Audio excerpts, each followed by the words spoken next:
जय माता दी। ओम नमः शिवाय। दर्शकों, आपका हार्दिक स्वागत है आपका अपना चैनल शिव शक्ति मातर छाया परिवार में। मां भगवती पंच परमेश्वरी का सदा आप पे आशीर्वाद बना रहे।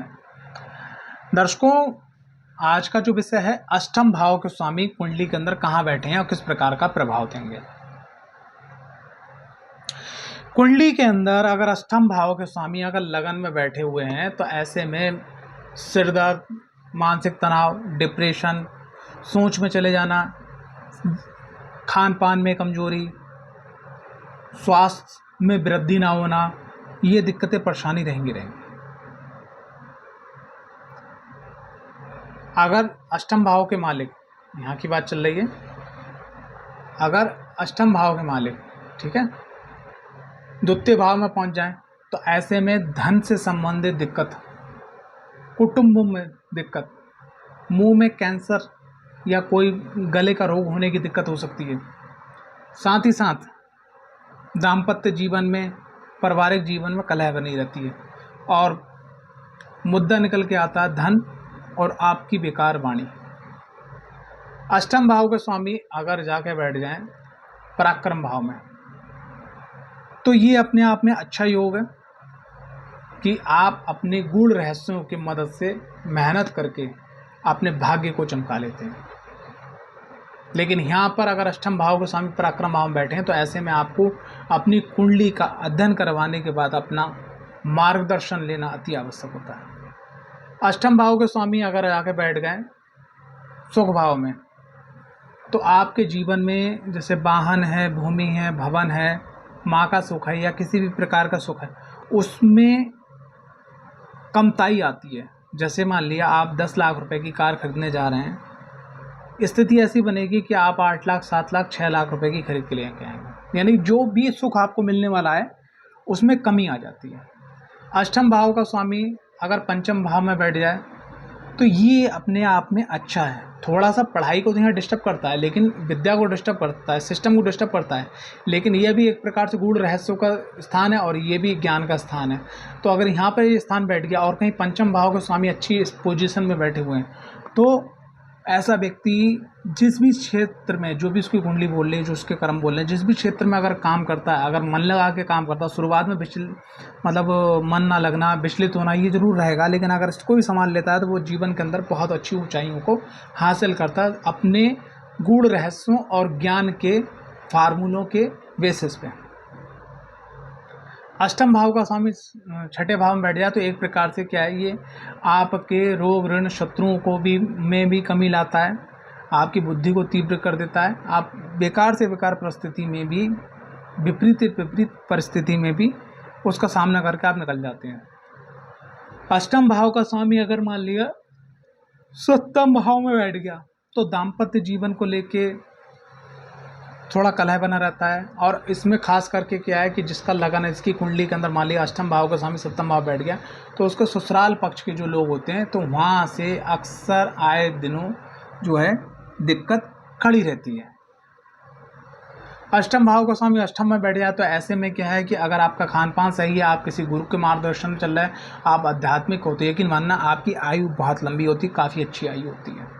सभी प्रकार के कष्टों से आपको मुक्ति मिलती है। लेकिन अगर मान लिया ऐसा नहीं है आपके संग में, आप अच्छे कर्मों पे, अच्छे सिस्टम पे नहीं हैं, तो आपको बड़े लंबे रोगों से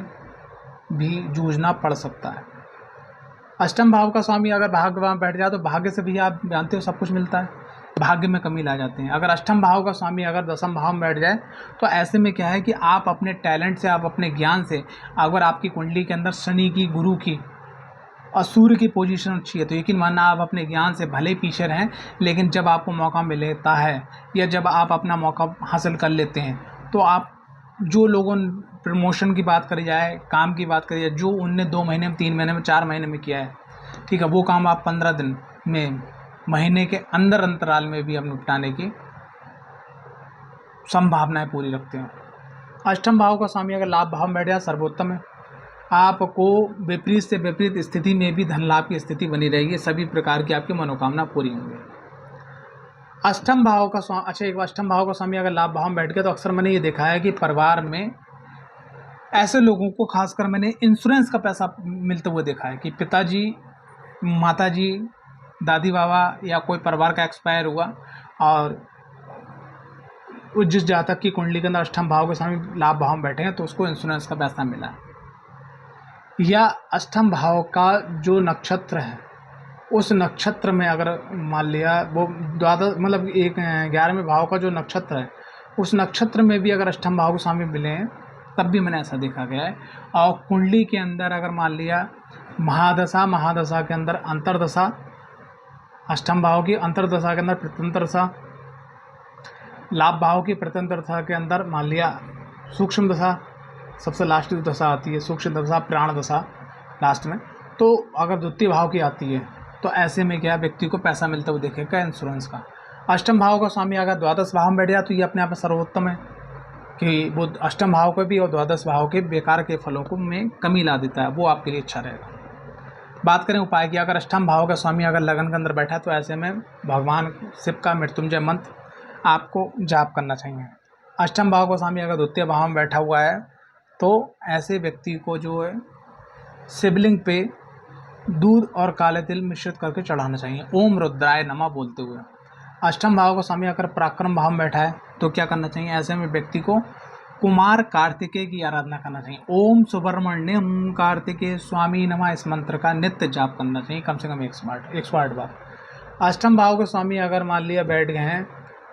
चतुर्थ भाव में तो ऐसे में ओम नमो भगवते वासुदेवाय इस मंत्र का आपको नित्य कम से कम 5 माला तुलसी से करना चाहिए, तुलसी की माला से। अष्टम भाव का स्वामी अगर पंचम भाव में बैठ गया तो क्या करना चाहिए, ऐसे में व्यक्ति को जो है माँ मातंगी या माँ सरस्वती या माँ शारदा की आराधना करना चाहिए। अष्टम भाव का स्वामी अगर छठे भाव में बैठा तो क्या करना चाहिए, ऐसे में भगवान नरसिंह की आराधना या उनकी चालीसा का नित्य पाठ करना चाहिए। अष्टम भाव का स्वामी अगर सप्तम भाव बैठ जाए तो क्या करना चाहिए, ऐसे में राधा माता की आपको आराधना करना चाहिए, सर्वोत्तम होगा। अष्टम भाव का स्वामी अगर अष्टम के अंदर बैठा है तो व्यक्ति को प्रत्येक अमावस्या पे लोगों को भोजन वस्त्र धन जरूर देना चाहिए। अष्टम भाव का स्वामी अगर भाग्य भाव में बैठा तो क्या करना चाहिए, तो आपने प्रत्येक माह में कर सकते हैं या अपने जन्मदिन से पहले आपको कुष्ठ आश्रम में जाके, वृद्धा आश्रम में जाके या जो अंधे लोग हैं उनके आश्रम में जाके भोजन वस्त्र मेडिसिन डॉक्टर की देखरेख में दवा डॉक्टर की देखरेख में जितना आप बांट सको दे सको बहुत बढ़िया रहेगा। अष्टम भाव के स्वामी अगर दसम भाव में बैठे तो क्या करना चाहिए, ऐसे में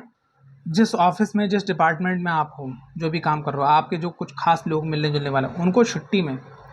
किसी सिद्धपीठ हनुमान जी का जो मंदिर हो वहाँ जाके दर्शन करवाना चाहिए अपने खर्चे पे, साल में एक बार या कम से कम 2 साल में तो आप एक बार कर दीजिएगा, बहुत सर्वोत्तम हो जाएगा। और ख़ास करके अपने काम के क्षेत्र पे जहाँ भी काम करना है अपना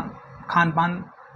बिल्कुल साफ़ रखिएगा, नीयत बिल्कुल साफ़ रखिएगा, बहुत अच्छा हो जाएगा। अष्टम भाव के स्वामी अगर लाभ भाव में बैठ जाए तो क्या करना चाहिए, ऐसे में भगवान कुबेर की आपको आराधना करना चाहिए।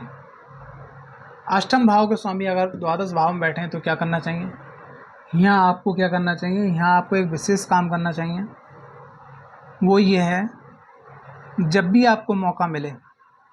तो किसी भी मंदिर के अंदर प्रत्येक बृहस्पतिवार को और शनिवार को आपको जूते चप्पल सफ़ा करने का या झाड़ू लगाने का काम ज़रूर करना चाहिए ज़्यादा से ज़्यादा। ये थे छोटे से उपाय। वीडियो अच्छी लगी हो तो वीडियो को लाइक, चैनल को सब्सक्राइब करना बिल्कुल ना भूलें। आपका समय शुभ हो। जय माता दी। ओम नमः शिवाय। भगवान भोलेनाथ माता रानी का आशीर्वाद सदा आप पे बना रहा है।